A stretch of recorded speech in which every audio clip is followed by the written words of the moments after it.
I am Catherine Marshall. Welcome to the Berkley Center. Berkley Center, despite the location, is a part of Georgetown University, 12 years old. It reports directly to the president of the university and is a very multidisciplinary organization. Also welcome to the World Faiths Development Dialogue, which is a small NGO that is housed here and that was born in an improbable location, which is the World Bank, and is now approaching its 20th anniversary. So we are very happy to welcome all of you here. I'm going to do a very short introduction, basically saying what this is all about. And then we'll pass it to the panel, who will give brief comments, and then we'll have a conversation. And we go on. So I'll introduce the panel when I finish with this. Next week, there is an ambitious meeting taking place in Buenos Aires, which is the G20 Interfaith Forum. And it's one of many global efforts to try to bring religious voices into discussions about international policy. The basic idea is to have religious institutions, religious ideas at the table. And one of our classic comments is, if you're not at the table, you end up on the menu. So that the basic idea, though, is to see which religious voices, which tables, and how should they be represented. So this particular effort is focused on the G20, which started in 2008, really initially primarily as an economic advisory body, but has evolved and expanded over time. One of the features of the G20 is that the tone and the agenda are set by the host country, which shifts every year from one country to another. So last year it was in Germany, and it was very much a Merkel agenda. This year it is in Argentina, so it's very much an Argentine agenda led by the Argentine government. There's no permanent G20 secretariat. And then next year it's Japan. And the following year, 2020, it will be in Saudi Arabia. So one of the questions are the pros. What is the advantage of focusing on the G20 for the efforts that we, as speaking from religious perspectives, are looking at?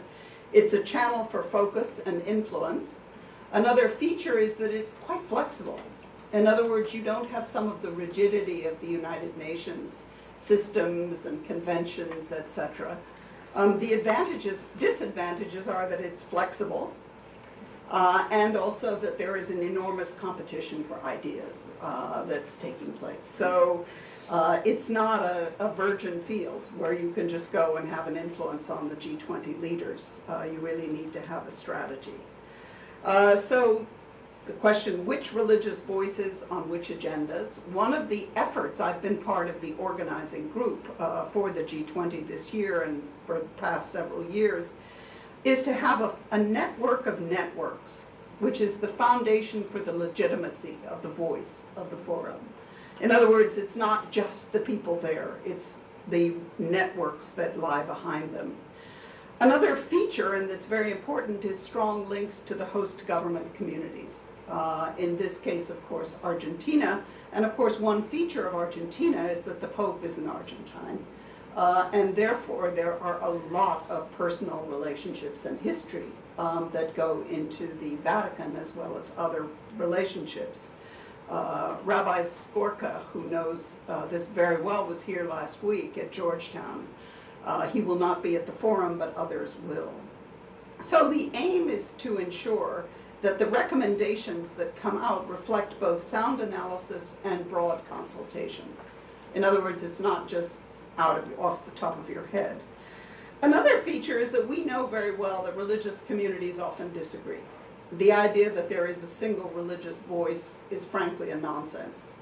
So one of the objectives is to make sure that the religious voice that's presented includes a respect for difference of views and for dialogue, both among religious communities but also between religious and secular communities. Broadly, for the 2018, the most logical entry point has been wide concerns about social cohesion. And that includes populism and the threats of nationalism, but also extremism, obviously, all of which are of concern to religious groups. So, very briefly, this is the 5th forum. It's a very ambitious meeting with a rich agenda. It's all on the website now. These forums have become increasingly focused and ambitious over time. It was originally quite academic with a religious liberty focus, but it's now much broader. Relates to the agenda set by the host country as well as the Sustainable Development Goals. And it's gone from invisibility, nobody knew about it, to increasing visibility. And the International Shinto Foundation this year has provided substantial support to increase the visibility. So this meeting is being videotaped, and the footage, we hope, will be useful for the forum itself. So it's an evolving and an ambitious initiative, which you can find on the website. And I would also add that Georgetown and WFDD's roles have grown over time. So the questions for us here, which we put to the panel, are the possible impact on leaders of well-crafted proposals and effective communication, how to build on the network of religious networks, how to link to the other engagement groups. We've particularly focused on what's called the T20, which I will not ask you to guess what that means. It is the network, the engagement group of think tanks, which is a very dynamic, but you also have the C20, B20, L20, W20, Y20, and S20. And this now is the I20, the interfaith. So some specific topics and themes that are emerging are the preferential option for the poor. What does that mean? Children, violence, modern slavery, and also work, education, food security, and health. So that's just a brief sort of preview of what this is all about. And now we are absolutely delighted today to have a wonderful group. Unfortunately, David Moore, the acting deputy administrator of USAID, can't come to Buenos Aires. My understanding is that you've given a priority to the United Nations General Assembly.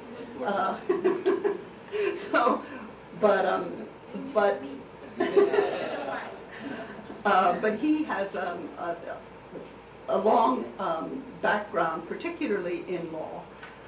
He was a professor at Brigham Young University Law School, where, by the way, I'm going tomorrow morning, very early. But he is now, I think, very keenly interested in these issues of what's religion got to do with it, and what do we do with that. So I would also introduce Kirsten Evans, who I think you, are a week in the job now? Roughly. As the head of the office in USAID that works with faith communities. So we're delighted to welcome you here, I think for the first time, perhaps, here. Ambassador Cynthia Houghton is the Argentine representative at the OAS. And I'm happy to say she will be going to Buenos Aires, as will Kirsten.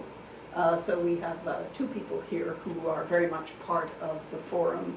And finally, my colleague, John Monahan, is the senior advisor to the president of Georgetown University, especially on health issues, but he covers many others. And he also has a very long and distinguished career that includes public service, academia, etc., etc., etc.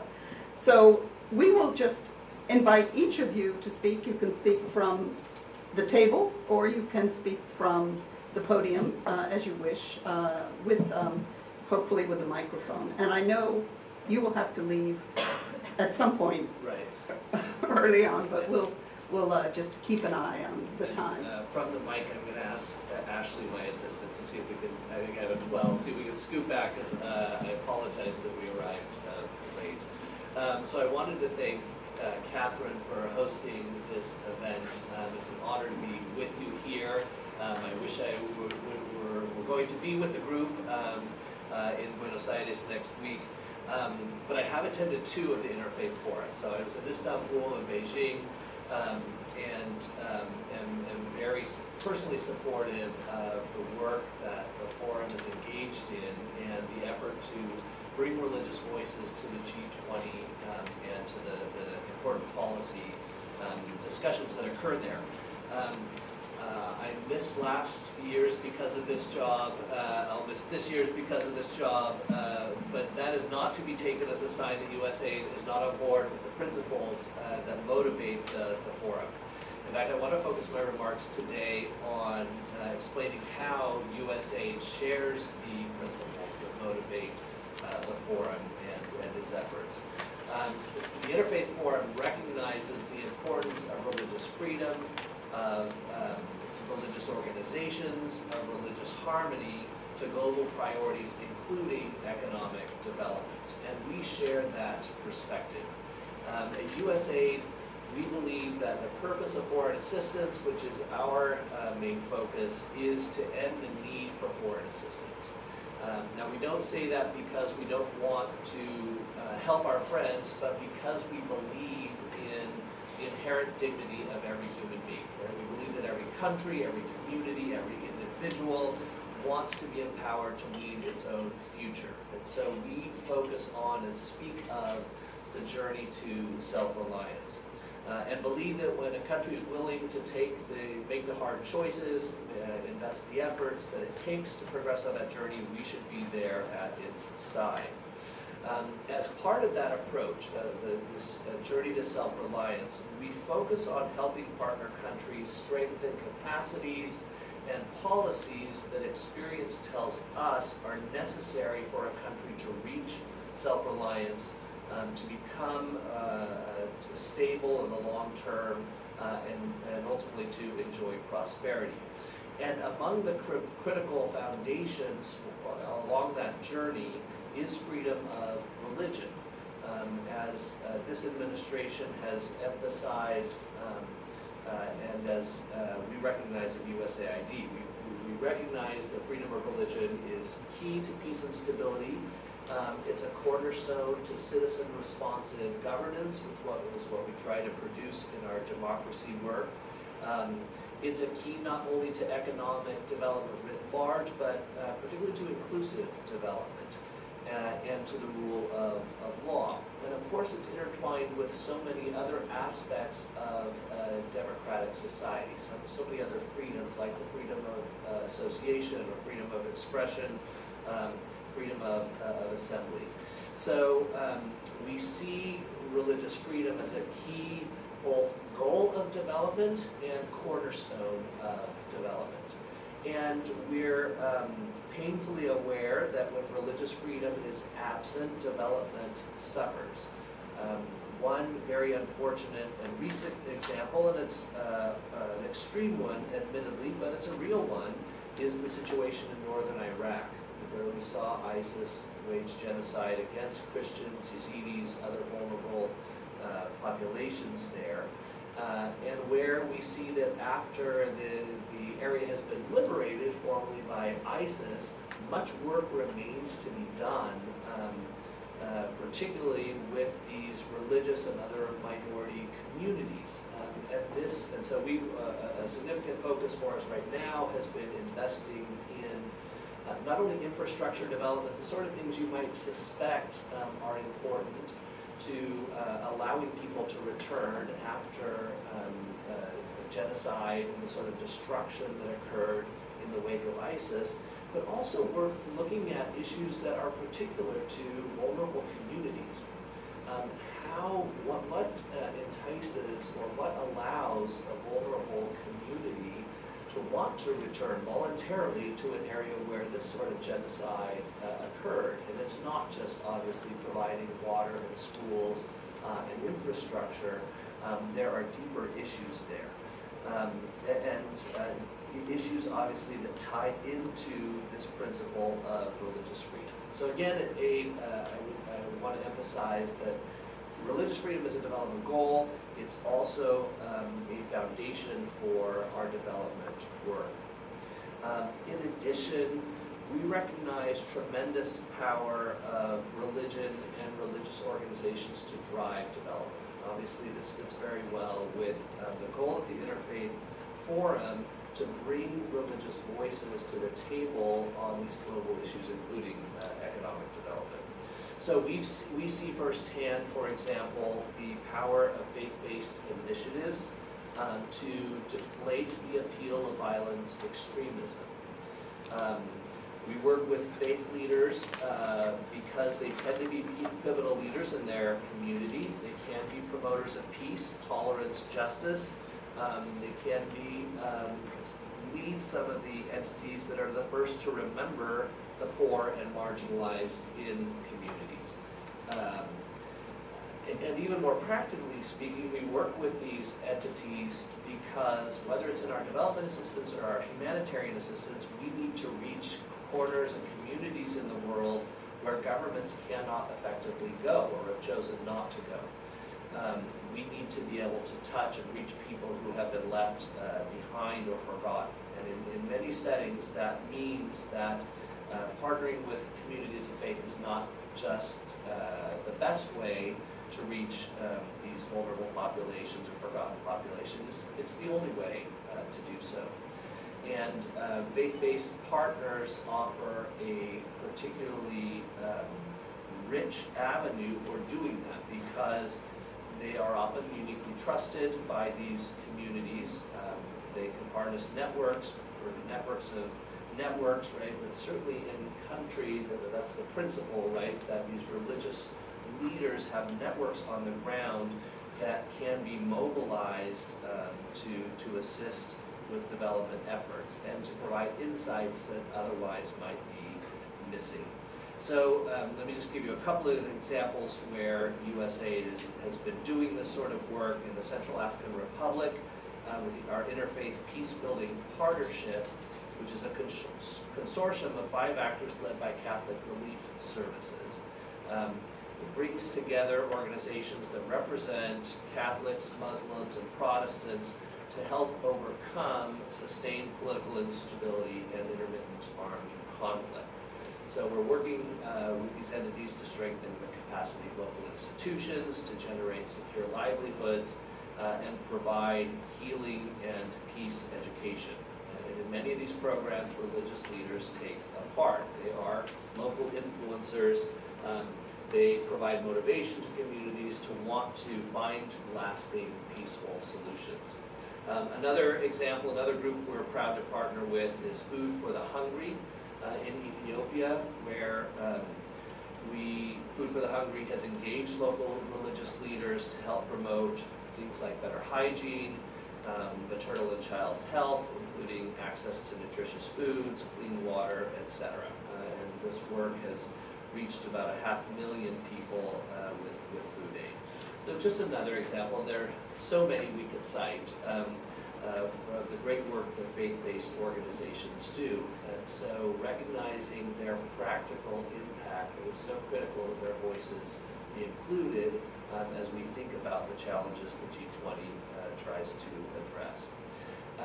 At AID, recognizing these benefits, we are constantly looking to expand our work with faith-based organizations. As one recent example, in June, we signed a memorandum of understanding with Malteser International to coordinate on country and regional activities in the Americas, the Middle East, and Africa. As many of you know, Malteser, which represents the Order of Malta in the United States, is one of the largest Catholic relief organizations.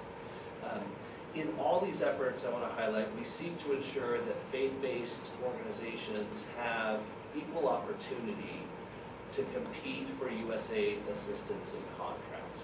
And so we have a regulation that makes clear that religious organizations are eligible on the same basis as any other organization to participate in USAID programs for which they would otherwise qualify. It's a competitive process generally to get assistance or a grant, right? But it is key in this regulation, it ensures that as a matter of law, religious organizations are on the same footing in that effort. And we have those regulations obviously because we recognize the value of partnering with faith-based and community groups.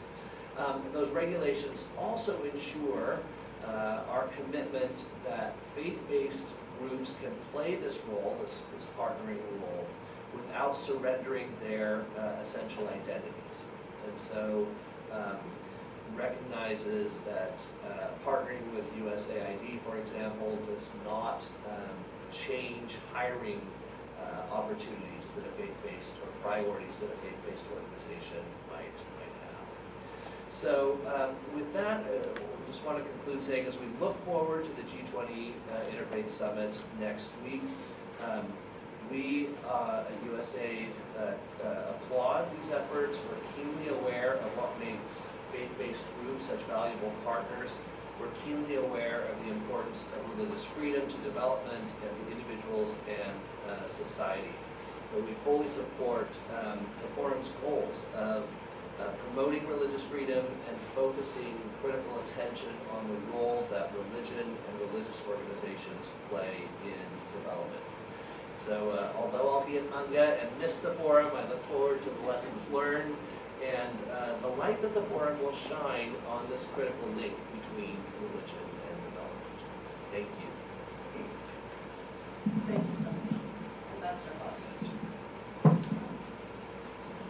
Thank you. Well, first of all, I can say that it is a privilege for me to be here with you this morning. And also because this is such a prestigious institution, so for me also this is very important. And also because Argentina is going to welcome almost all of you, so next week. So I am very proud to be part of this incredible country that is receiving many countries of the world to really spend time to find solutions. The best solutions that we can find in our difficult world sometimes. Well, maybe I would like to, first of all, I'm sorry to correct, but I'm not the ambassador. I am the second Archbishop of Argentina. Just a detail, but if I don't correct, there's a problem. There could be a problem somewhere. Okay. Having said that, well, why I am here? Because usually there are many actors that are directly involved in issues that have to be with religion. And I represent Argentina to the Organization of American States. But, personally I was really involved during my whole life in everything that has to do with inter-religious dialogue. For example, with Skorka, his good friend, and we've done many things together. Well, I am a diplomat, but in a moment when I've seen that religious freedom was also respected in Argentina, there were little details that were not taken into account. So I decided to participate in politics, and I became a national congresswoman, the first evangelical congresswoman in Argentina. That was really hard, because it's a Catholic country, and we didn't have evangelicals, so it was very hard in my community, because usually they would say, don't enter into politics, and if it was a woman, worse. But also for the rest, for the media, he said, what? Are you evangelical? So, and also the problem is that I wanted to be involved in issues that had to be with religion. So even if I was in politics, I wanted to do, but under the umbrella of equality, but freedom. And I'm not going to tell you now the details, but it was maybe for you interesting to know, but if you have questions, I can tell you more about that, is that I presented the bill in Argentina that was for freedom and equality in religion. And at that moment, the Archbishop of Buenos Aires was Berkley, the actual Pope. And you know, the idea when we talk about religious freedom and equality, is not that we want to be like, if there is an importance in cultural for a church that it's the major church, it's not that there is a competition. We don't want to compete. We want the same rights. So, and the rights have to be equal for everybody. So it's not a competition between different churches. It's like we need the same umbrella to, you know, to prevent us to can enjoy our freedom in religion. That include freedom of belief, conscience, and everything. You know. So the first thing I did is I went to see him. And then we started a very good relationship. I can tell you many details, but that's not the point in this conversation. But the first thing I did is to went to see him, and I told him, you know, I need the support of the Catholic Church, because if you don't understand that this is for everybody, it was going to be interpreted as it is a competition, or that the new churches want to compete with the Catholic Church. And I don't want that. So if you don't understand, in fact, the meaning of this bill, I will not present it, because it's not the evangelicals against.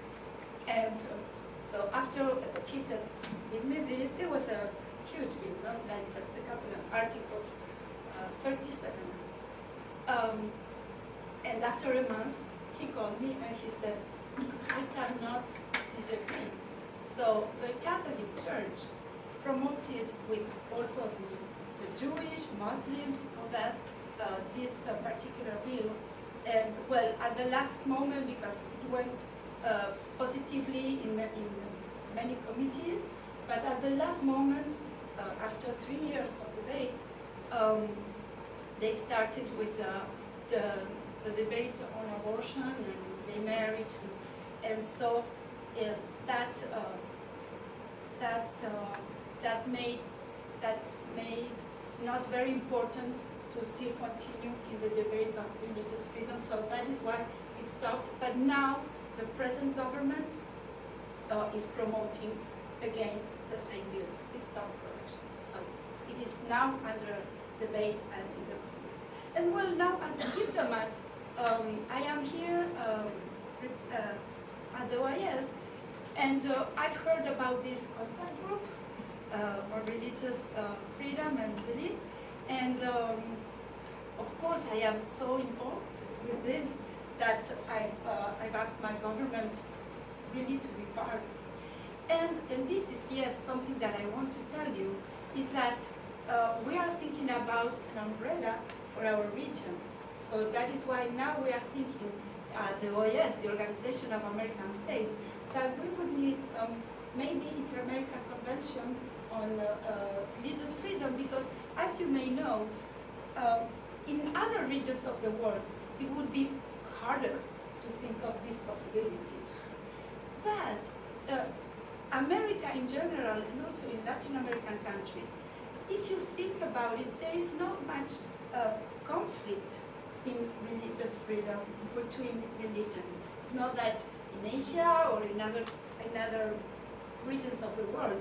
So you would think, is that so important to have this umbrella, a convention, or to be sure that in each country the religious freedom is respected? If you see the, sorry, we look young, but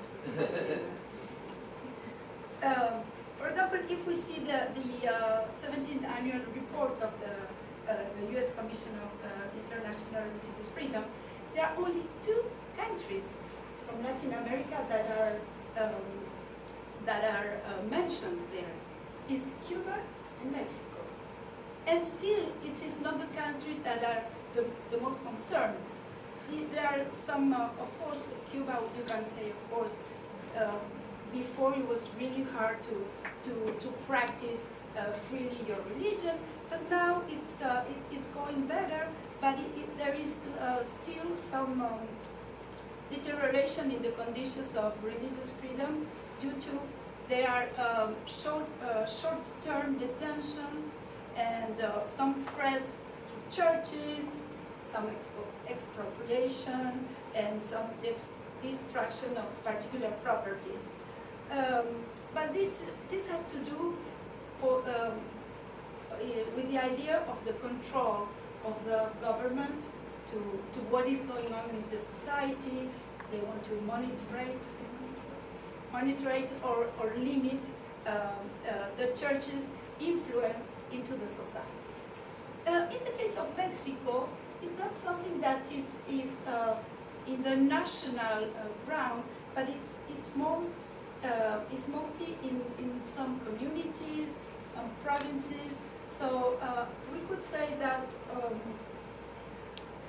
the problem that we could have in Mexico are more communal, at the communal level, where, for example, the majority religion, the Catholic Church would be, but it's more like how they live in that community, their faith. For example, they would do a special event, festivity, or all that, and they would impose to the minority religions that they have to pay or participate in special events. And if they don't, they would go and maybe burn the churches or some houses. But it's really particular cases. It's not something that is more promoted by the government. So these are these two cases that are mentioned in the annual report. But unfortunately, now there are two countries that are having huge problems with religious freedom, and also that the churches, or I would say the religious actors, are now not respected, and these are Nicaragua and Venezuela.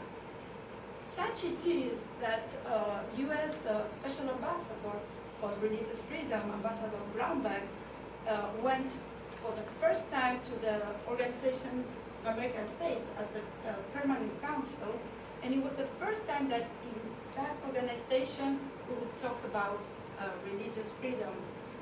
So the first time I was so happy, personally, because I'm going to explain that later.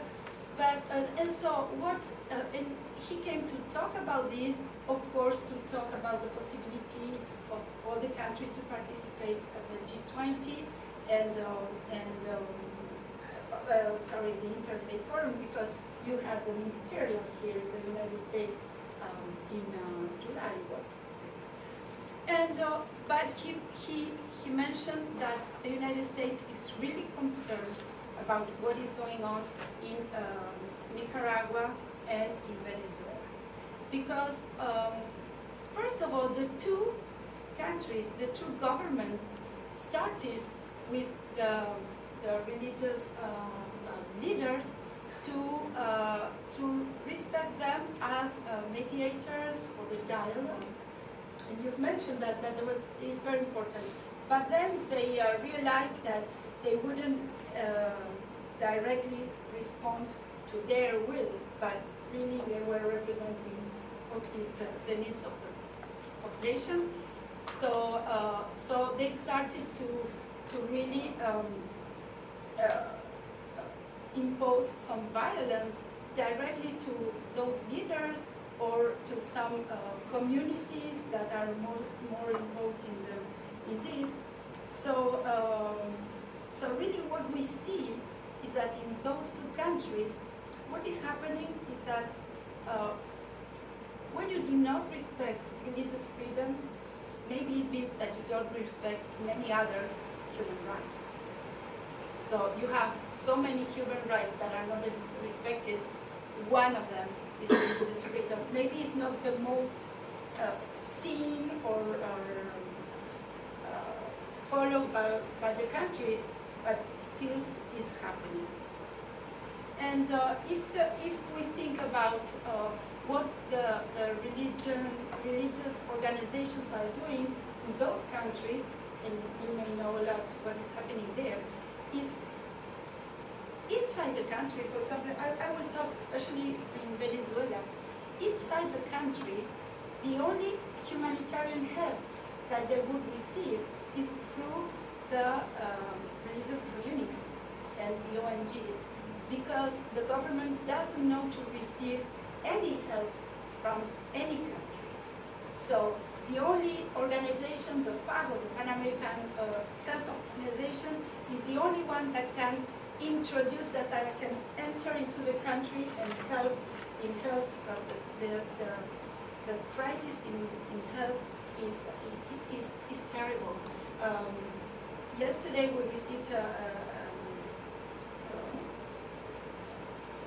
some report at the OAS, and 80% of the hospitals are not working. For example, in Argentina, we received so many doctors from Venezuela. They leave the countries, and their countries, so there are no doctors, and the diseases are increasing because they do not receive the medicine. They don't want to open, they're to receive medication or food. And so what they do is organizations, these religion organization or faith-based organizations, is that they can receive, the debate is if they would do that or not, because they can only receive that through the government. So it's the government that is also helping them to distribute. So it's a way of reinforce the support to the government of Maduro or the regime of Maduro. But still they know that Caritas, for example, they are doing an incredible job there.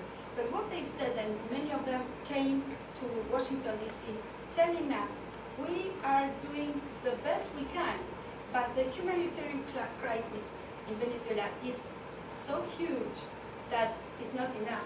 Even if we work all together and you want to send food and medicine through us, you won't solve such a humanitarian problem. And I can tell you more details, but the last thing I would explain is that in the region you have all the borders of Venezuela. You can imagine that in this during these 5 years, there are 2.6 million of Venezuelans in our region that had migrated. And we are countries that are not prepared to receive so many migrants. And so what we have now is a huge crisis in the borders of Venezuela, with Colombia, with Ecuador, with Brazil, is terrible. And there you have all these faith-based communities that are helping. We receive a lot of help from the United States that cannot enter into Venezuela, but they can work in the borders, mostly with Colombia. Vice President Pence was there. But also in our countries, because the migrants are going everywhere. And for example, in Argentina, I have calls from many pastors that are calling me. We have so many Venezuelans in our churches, and the churches are receiving them, helping them with houses, work. We try to find work for all these people. So there is a huge network that is working, and it's mostly with faith-based organizations that it is contained, supported. So this is an idea of what is going on in our region, specifically in Latin American countries. And also I think that it is important for you to know that this is really the first time that the Organization of American States is thinking about something that it is important to think about in the human rights agenda that we have to include religious freedom, right? Because it is not till now. Thank you. Let me say a couple things. First off, I've had the privilege over the course of my career, both working domestically and internationally. Domestically, welfare reform programs, refugee resettlement programs in the United States, early childhood programs, access to affordable medical care, to be working with faith-based organizations here from the Catholic Church, the evangelical community, and they're an indispensable part of how our country responds to human beings. And when I worked internationally at the State Department, represented the U.S. on the board of the Global Fund, the Fight AIDS to the area, and working with the President's Emergency Plan for AIDS Relief. Both of those programs include faith-based communities both in the support for their initiatives, and the USAID is continuing to be a central part of that agenda, and in country, because I think the practical reality is that in many parts of the world, particularly in sub-Saharan Africa, faith-based communities are the backbone of health delivery systems. So I'm absolutely committed and think that a vision of faith communities being central to health and development, both in the United States and abroad, is critical. I guess I'd say a couple things just thinking ahead to this G20. The first point is that I think, well, obviously issues of religious freedom are important. I think the faith community is at its most powerful when it speaks in a common moral voice about who's been excluded and expands what I think of as our moral perimeter.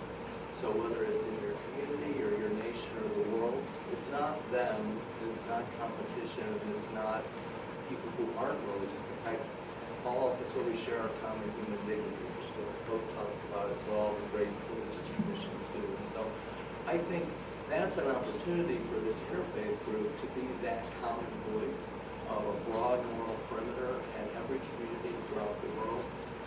It can be a voice for the people whose human rights are being violated, whether it's the right to religious faith or your human right as a person of color, or as a woman, or as an LGBTQ person, anybody who's been excluded or marginalized in their communities.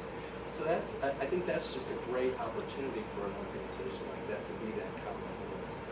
Two is, it seems to me that the G20, and thanks to our colleagues from Argentina, there's a terrific opportunity. They've, at least in the health space, I don't pretend to know the full breadth of the things that USAID is working, but the decision to continue the health ministers track as part of the G20 that started last year in Berlin, the minister has laid out a very ambitious agenda, including antimicrobial resistance, health system strengthening, universal health coverage, combating pandemics. It's a huge opportunity. If you think about it, faith communities are so intimately involved in health delivery everywhere in the world. Every one of those issues is critical. In fact, we here at Catherine, not myself, but Catherine and our colleagues here at the Berkley Center have worked with a network of Catholic health delivery systems. So we've worked on, for example, the antimicrobial resistance issue, but that's just one of many. So I just think there's a huge opportunity on that track. And then looking ahead to next year, I think the Argentinian presidency is clearly building on the work from Germany. Next year is in Japan. Japan has been a leader on universal health coverage as a global priority, and I just think this could be a terrific opportunity. We're looking forward to seeing what comes of that other ministerial meeting in October. And then the third thought I had is, maybe this gets back to the inclusion idea, is the theme of this G20 is broadly, how do we bring more people into prosperity? How do you put it be broader? So how do we figure out how to deal with technology and the rapidly changing world? And I think here's a place where health is central to work. If we want to succeed in the modern economy, we need healthy workers. That's true at home. The president's had an important agenda on opioids, for example, here. I think this is a major issue both abroad, and also the food agenda that the Argentine government's put on the agenda. I think also brings up nutrition. I think that the connection to the nutrition agenda, the health minister put on with this broader food agenda. Again, some exciting linkages that I think faith communities are uniquely well positioned to speak to. So those are just a few thoughts. I just think broad moral vision is a huge opportunity for this group. Second is ride a track where you've got strength and experience, like on the health track, be active, and then participate in these broader debates, because that's where I think the faith community is something special. So I will try to be brief also, and in order to open the floor up to questions. I was asked by the center if I could make a few comments in following of Deputy Administrator Moore's comments about the larger sort of 30,000-foot vision of USAID in the interfaith space, to talk more specifically about what my office does, specifically within the agency, and what our hopes or expectations are for the G20 Interfaith Summit next week. So to give you a sense, a little bit of what we do, I am in the office for the Center for Faith and Opportunity Initiatives. We are an office that was founded in 2002 under the Bush administration initiative for an executive order for an integration of a faith-based and small community initiative strategy across the federal government at large in the work that we do. And today we are part of an overall national strategy on religious leaders and faith-based community engagement, which is encouraging U.S. government officials to develop and deepen their relationships with religious leaders and faith communities as they carry out their, in the case of USAID, foreign policy responsibilities. Under this administration, there's 3 foreign policies objectives that are specific to engaging religious actors.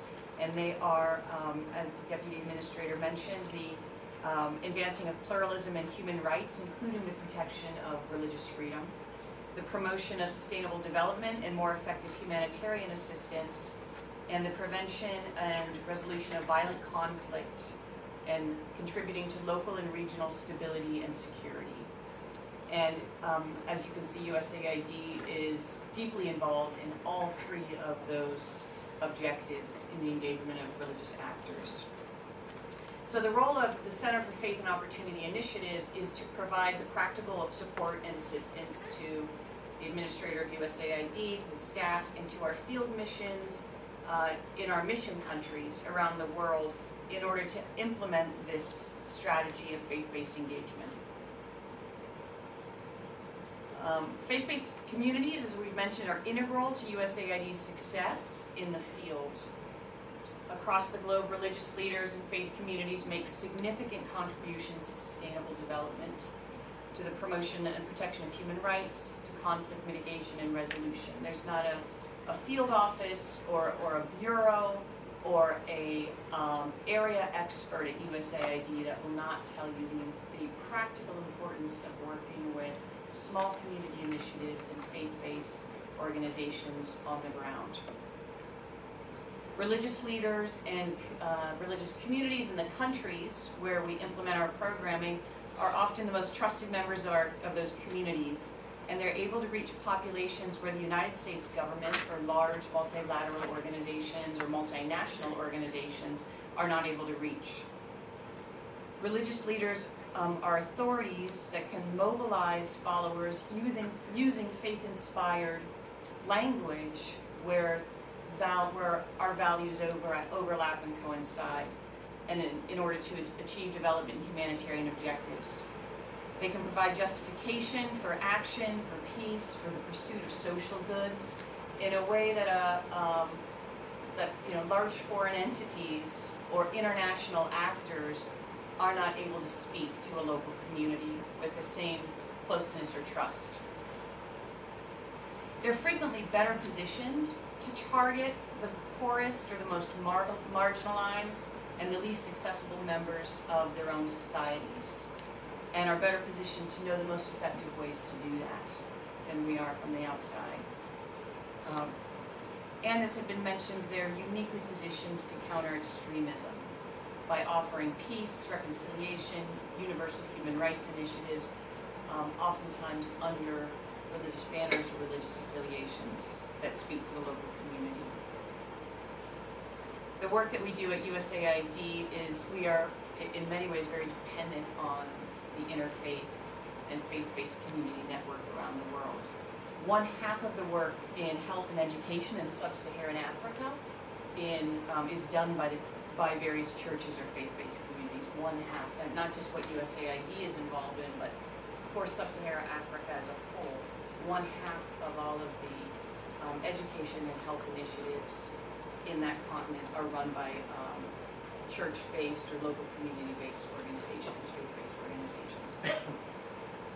So our office operates on the premise that religion can increase the effectiveness and the impact of development programming. Not religion per se, but working with faith-based entities can increase the development the effectiveness and impact of development programming. So how do we operate practically within our office? We do that with, I'd say, kind of two views, right? One is a view towards our partners on the ground.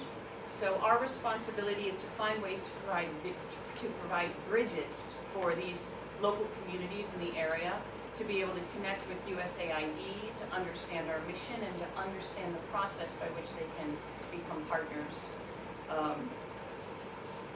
As Administrator Moore mentioned, it's a very competitive process, and a lot of these smaller organizations are, from the get-go, intimidated by the process and are not entirely well equipped to be able to navigate and manage the complexies of competing for grants and funding from a large international organization. And so our office is there to give them the tools and the toolkit to be able to do that more effectively from where they are, and to eliminate any barriers encountered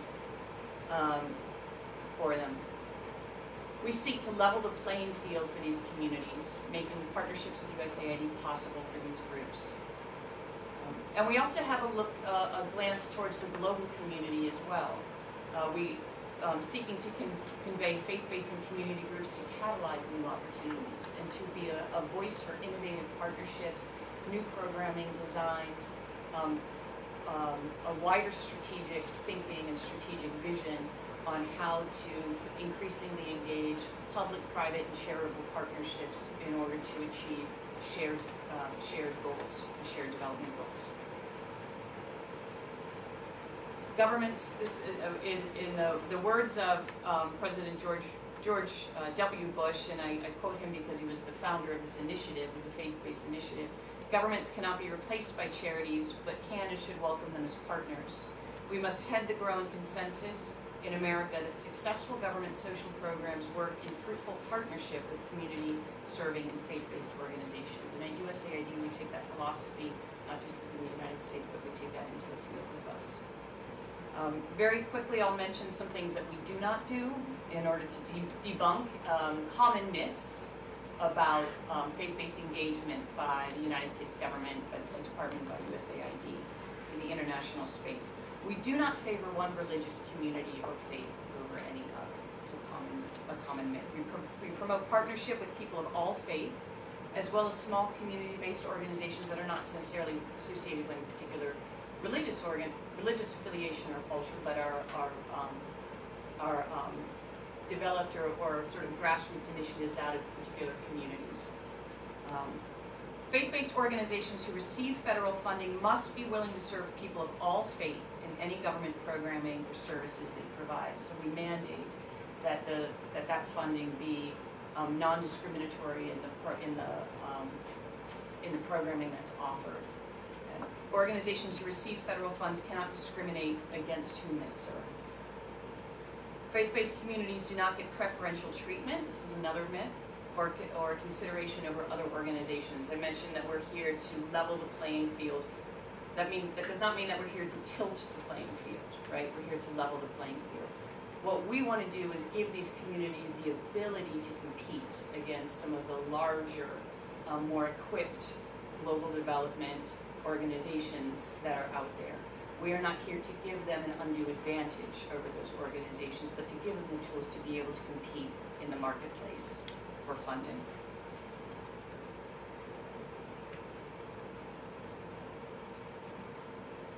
USAID does not discriminate for or against any religious organizations in the competition for USAID grants and funding. Right? You are neither at a benefit or at a loss because you are a faith-based organization when you come to us in the competition for funding or seeking funding.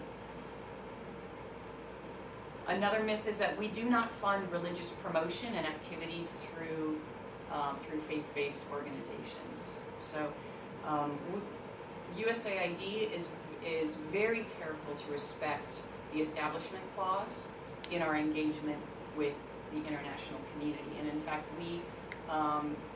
we safeguard and administer the same standards of the Establishment Clause. There shall be no law respecting an establishment of religion or prohibiting the free exercise of religion. That's obviously a constitutional principle that is directed towards the governance of the United States, but we take that same principle and we apply it with an equal measure in our engagement in the international world. That means that we do not fund explicitly religious activities, that's worship, religious instruction, proselytization, and we ask from any of our organizing partners that all government funds must be utilized for a secular purpose. Religious activities that they may offer need to be done separately in both time and location from USAID funded services. That does not mean these organizations can't maintain their religious identity, because of course they can, but we do safeguard that any American taxpayer dollar that is going to help fund these organizations, that money arrives to programming that is not specifically religious in nature, that is humanitarian in nature, or is meeting one of our global development needs. And the programs we fund cannot endorse or disapprove of any religion. They may not result in any government indoctrination of religion. They may not define recipients by reference to religion, and they may not create an excessive entanglement of religion. Right? And those are principles, again, of the Constitutional Establishment Clause for within the United States, and we aim to apply them with as even of a hand as we can in the international community. So finally, our expectations for the G20 Interfaith Summit. It's not the first time that we have participated in the summit. And so I'll say very simply, I have three simple expectations that came to mind. First of all, the first is to come with the hope of a position of leadership. We'd like to demonstrate the American commitment to the ongoing American commitment to the engagement of the interfaith community in shared pursuit of human rights and global development goals. A posture, I think, as well of humility, right? We come to learn, and these types of events create a really unprecedented environment in which to cross-pollinate and share ideas and get understand best practices and understand in a deeper way the experience of our partners around the world. And then finally, we come with the hope of a position of innovation. To reach the Sustainable Development Goals, the global community needs to harness creative energy, enterprise, innovation, seeking new paradigms and new models through technology, business partnerships, creative program design. The goal of global assistance is to end the need for it, and this is perhaps one of the most important charges in human history, and one that deserves the best of the world's creativity and its innovation.